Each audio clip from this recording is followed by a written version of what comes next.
Kembali lagi bersama saya podcast Bung Fauzi. Salam Ketua.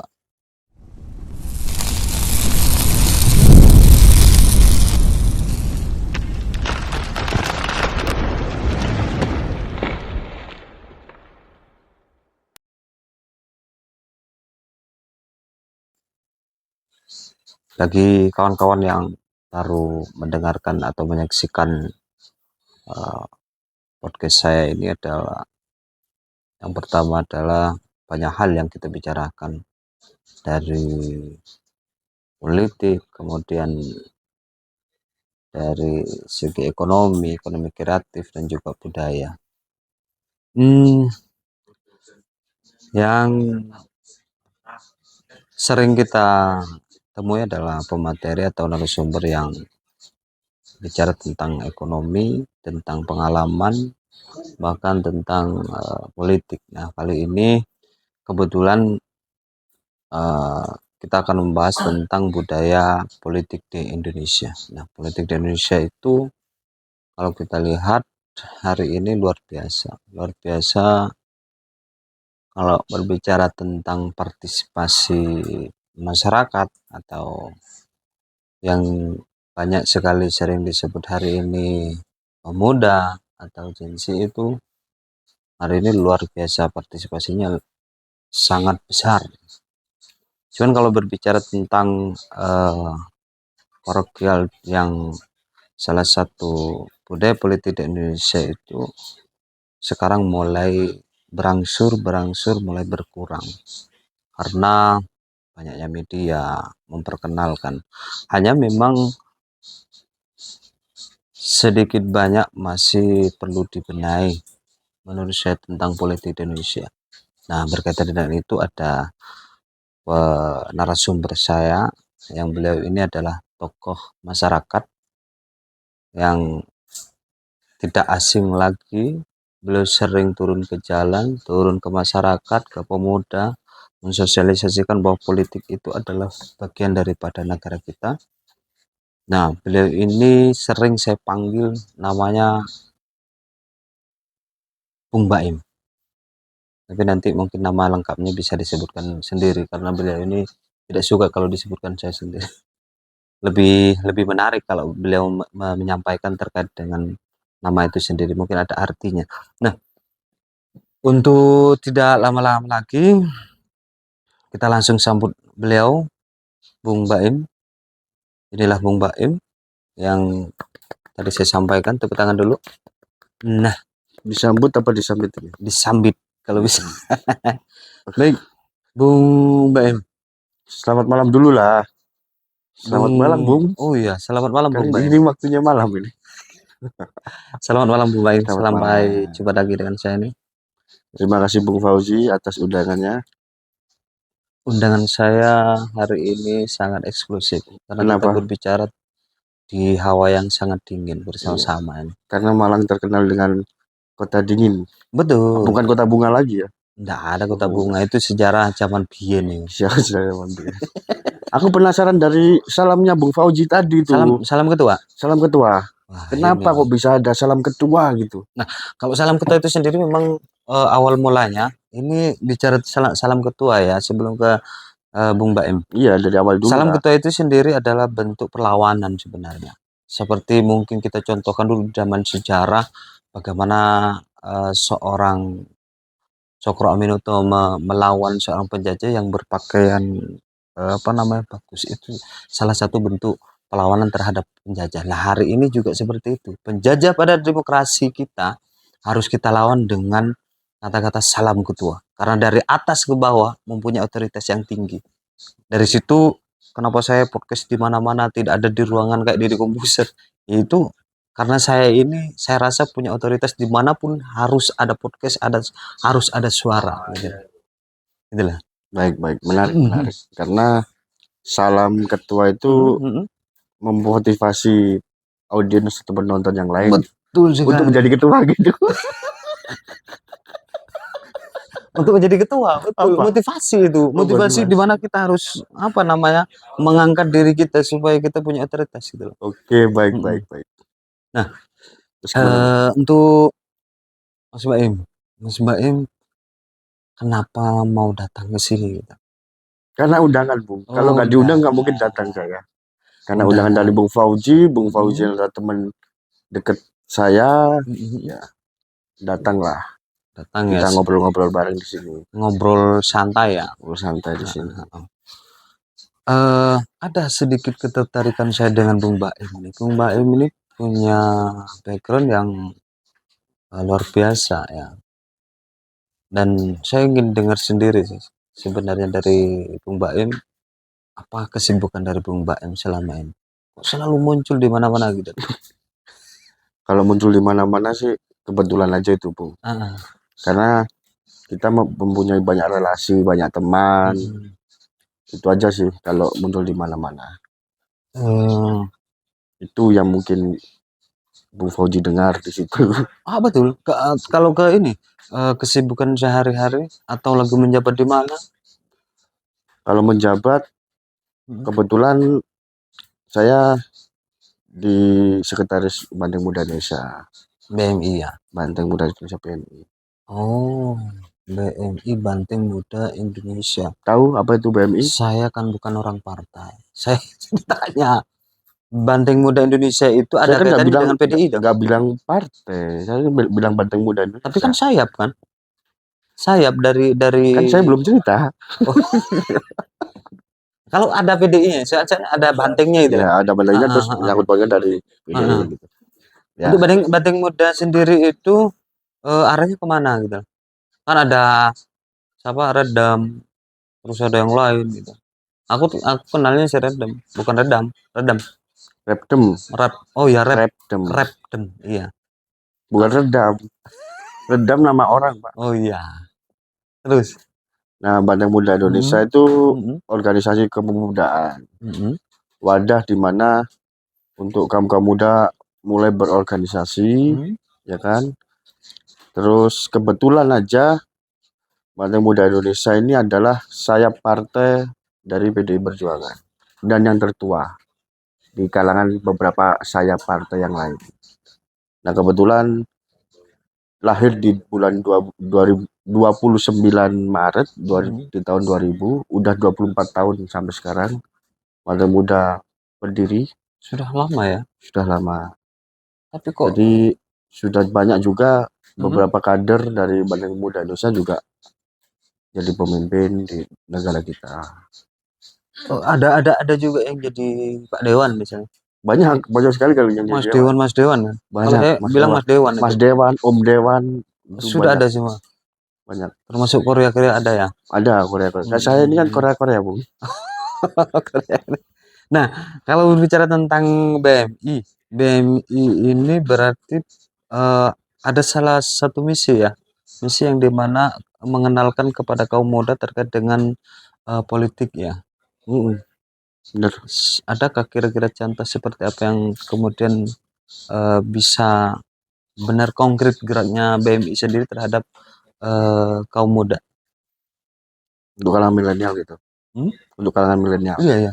Nah, kalau di BMI sendiri, gimana kita menggait kader ataupun teman-teman milenial untuk bisa masuk ke BMI, Hmm. itu kita harus masuk ke dunia mereka dulu. Contoh, kalau di tatanan anak-anak SMA ataupun Hmm. udah kuliah gitu ya, Hmm. kita bikin salah satu giat, misal contoh kayak turnamen futsal atau apa, kita langsung Hmm. pasang brand BMI. Oh, lebih ke Seperti itu. menyebut bola ya? Menyebut bola, kita harus menyebut bola. Karena kalau kita menjaga gawang, Pak, Iya. nggak jadi apa-apa Pak nanti. Enggak, kalau partai itu sekarang kan banyak menjaga gawang itu partai hari ini. Partainya, Mm-mm. kata siapa? Kata saya, kalau saya lihat kondisi di lapangan semuanya apa? Datang setiap itu, tidak kemudian kan harus ada yang pendidikan kader atau Heeh, pendidikan politik itu sampai kepada masyarakat, bukan sampai kepada hanya selingkup orang itu saja menurut saya. cuma kader aja gitu. Hmm, hmm. Ada, harusnya ada. Berarti Harusnya ada. mm, Jadi kalau di partai kan tingkatannya kan sampai pengurusnya kan sampai anak ranting. mm, mm, mm. Anak ranting kan setingkat RW kan gitu. Oh, Satu sampai satu sampai ke satu sana ya. RW gitu. Sama di BMI juga. BMI juga itu ada beberapa komisariat. Kayak di kampus nih. Iya, komisariatnya itu tergantung bakat dan minat minat yang mau kita gali. Contoh, ada beberapa komisariat, misal komisariat sepeda balap gitu ya. Teman-teman sepeda balap yang masuk. Oh, jadi setiap Bagaimana kita menjemput bola ke hmm, kegiatan teman-teman itu. Harus kita jemput bola, terus kita perkenalkan diri, hmm, apa itu organisasi, ya hmm, kan? Terus sikap mereka tentang Indonesia gimana. hmm. Kalau ada titik temunya nyambung dikit, baru kita masukkan, kita perkenalan gitu. Oh, jadi untuk BMI sendiri cara menjemput bolanya itu sampai kepada segmennya. Artinya kalau ada segmen SMA, kemudian mahasiswa atau eh, komunitas itu sampai ke situ berarti. Iya, benar. Kita harus jemput bola seperti itu. Terus untuk kemudian nanti bagaimana kawan-kawan sendiri ketika sudah tergabung dari segmen-segmen ini untuk mengaktualisasikan kemampuan berkomunikasi, kemampuan berpolitik itu seperti apa? Apakah di kader sampai kepada titik memasuk ke salah satu partai atau ke partai tersebut untuk kemudian nanti menjadi apa namanya menjadi politisi? Jadi kader di BMI dulu, Oh, BMI dulu. BMI dulu. Kalau mereka mau masuk BMI ya, Aha. ya kita kader di BMI dulu, kita Mm-mm. saling belajar bareng, Mm-mm. apa itu politik, apa itu cara memimpin atau gimana manajemen, beberapa manajemen apalah gitu kan. Mm-mm. Kita belajar di situ. Nah, seterusnya kan pasti ada pendistribusian kader. Mm. Nah, pendistribusian kader kan tergantung apa minat dan bakatnya Sesuaikan. disesuaikan. Nah, misal ada nanti contoh gini, ada kader PMI terus Mm. nyalek gitu kan. Bisa ya? Bisa. Nggak harus ke partai dulu tapi langsung nyala. Loh iya nyaleknya tetap ke partai. Oh, ke partai. Kan kita mendistribusikan kader dari organisasi Bandung Muda Indonesia Hah? ke partai BDI gitu loh. BDI Perjuangan. Masuk BMI otomatis Masuk menjadi masuk kader. BMI otomatis jadi kader BDI Perjuangan. Oh, begitu.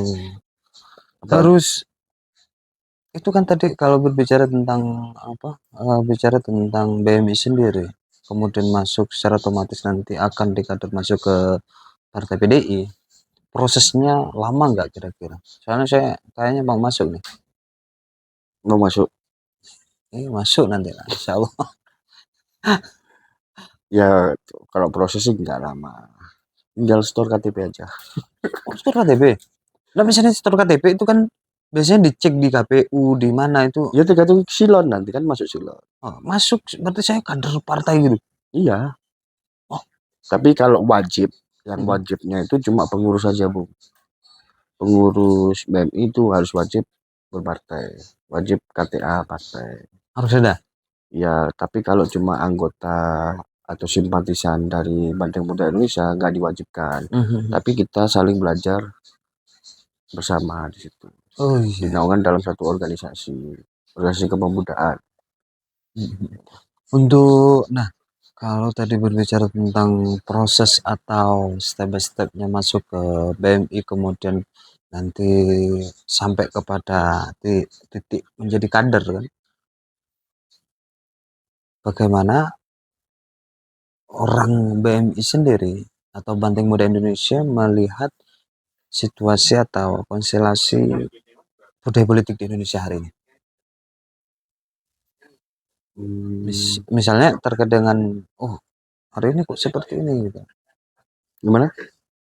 Melihat budaya politik di Indonesia mulai dari zaman dulu sampai detik ini apakah ada kemerosotan atau bahkan ada peningkatan Ini bicara tiap kader atau kita bicarakan pandangan umum? seorang BMI seorang Seorang BMI nggak ada seorang BMI, Pak. Kan BMI organisasi. enggak menurut apa namanya pandangan saja apakah menurun secara pemahaman tentang demokrasi kita atau seperti apa untuk masyarakat loh. Hmm. Hmm. Masyarakat mengenal demokrasi kita gitu. Ah, Ya kalau saya yakin masyarakat sudah sangat mengenal demokrasi di politik di Indonesia.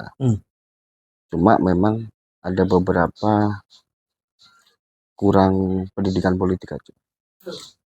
Ini pendidikan politik. Jadi mereka mengerti apa itu demokrasi, harusnya mengerti mereka. Toh mereka udah mulai pemilu mulai tahun berapa kan gitu. Dan itu agenda tahunan, agenda 5 tahunan kan. Kalau cuma yang tidak bisa dilepas dari masyarakat kita itu Pak, apa, politik uang. Money politik. Politik uang.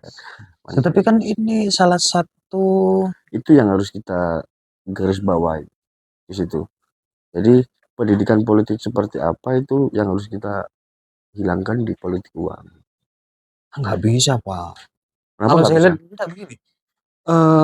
Artinya butuh proses yang panjang yang kemudian nanti disampaikan terhadap masyarakat, sosialisasi.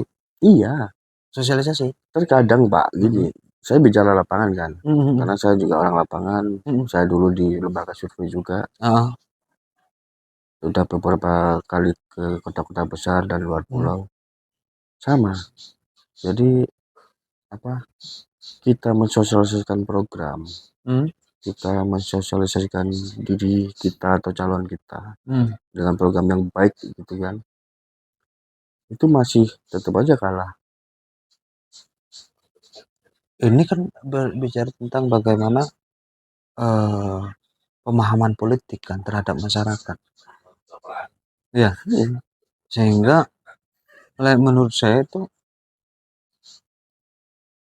kalau dari BMI atau satu partai yang mengajak menggaungkan bahwa demokrasi itu benar-benar ada di Indonesia atau dijalankan, seharusnya bentuknya penyadaran, misalnya lewat apa Pak, ini diskusi ya, lewat salah satu pengkaderan dari segmen ke segmen kan tadi. Nah, itu bisa dijalankan gitu. Tak pikir kan seharusnya kita sebagai bangsa Indonesia harus turunnya ke bawah, bukan turun membawa caleg, tapi membawa visi misi itu bagaimana rakyat Indonesia ini kembali kepada kitanya sebagai negara penganut demokrasi gitu. Nah, kira-kira pemuda di BMI itu ada nggak satu pengkaderan setiap bulan atau setiap tahun? Kekaderan untuk saat ini belum ada. Tapi Saya mau ikut kalau di partai itu ada. Contoh gini, misal sampean mau masuk BMI, masuk jadi anggota BMI, terus kita belajar bareng gitu kan, terus nanti ada namanya pendidikan kader. Pendidikan kader langsung, tapi langsung ikut partai Pak. Oh, langsung masuk ya? Ya, partai ada program pendidikan kader tiap tahun. Kalau BMI itu hanya merekrut saja? Merekrut saja, mengenalkan apa itu organisasi gitu aja. Tapi untuk pendidikan kadernya di partai sendiri. Siapa yang memang dari ada beberapa kader yang feel-nya benar-benar mau belajar gitu, bisa ikut. Apa yang membedakan antara apa namanya BMI sendiri dengan Repdem ya? Hampir sama, semua saya partai hampir sama. Hampir sama ya? Hampir sama, berjuangnya sama. Gimana kita apa untuk mencari kaum muda untuk berorganisasi gitu. Sama sebenarnya. Hampir sama ya? Sama. Cuma terbentuknya berbeda-beda case gitu loh. Beda. Nah, BMI bentuknya dulu seperti apa, terus Repdem bentuknya dari perlawanan seperti apa gitu. Oh, beda-beda ini ya. Kalau Mas Baim sendiri melihat kondisi pemuda hari ini seperti apa? Pemerintah hari ini cukup baik. Pemuda? Oh, pemuda. Pemerintah biarkan saja carut Oh, marut. tadi saya kira pemerintah kedengarannya. Sorry. Iya.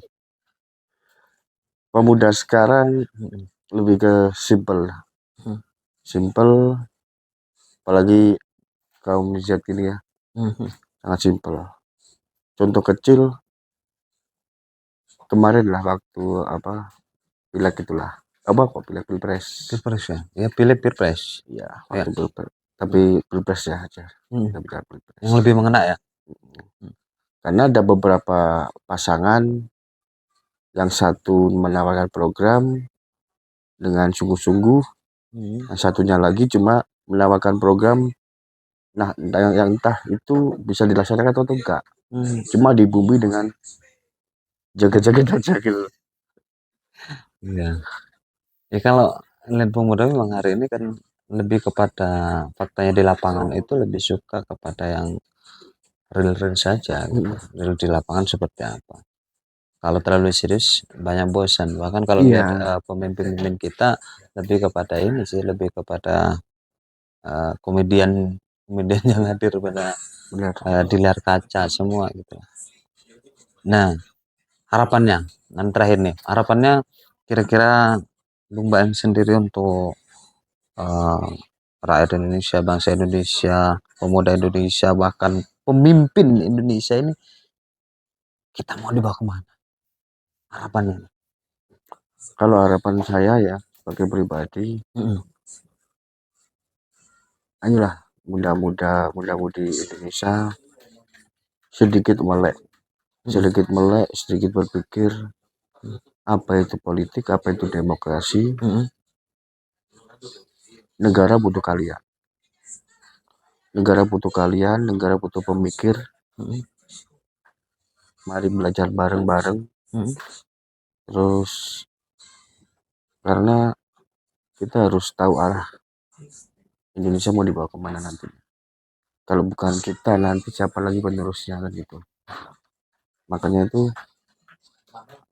teman-teman harus melek Politik ya. melek berpolitik. Politik itu nggak kejam kok, asik sebenarnya. Cuma beberapa yang aja yang bilang kejam ini sakit gitu kan. Karena belum terjun. Sebenarnya seksi, politik itu seksi, dinamis, dinamis gitu kan. Enak kalau kita berpolitik, apalagi berorganisasi. Terutama paling penting sebenarnya mari berorganisasi. Berorganisasi. Karena di dalam organisasi itu kita bisa banyak manfaatnya. Pertama, manfaatnya satu teman, kedua relasi, ketiga pekerjaan. Pekerjaan apa pekerjaan? Di mana kita kalau misal kita nggak bekerja Pak, terus kita masuk organisasi, teman kita yang di dalam organisasi sudah bekerja, kita tanya-tanya dan apapun itu masih bisa diajak gitu loh. Bukan kita mencari pekerjaan di dalam organisasi ya, atau kita mencari uang di dalam organisasi, tapi pentingnya relasi itu loh.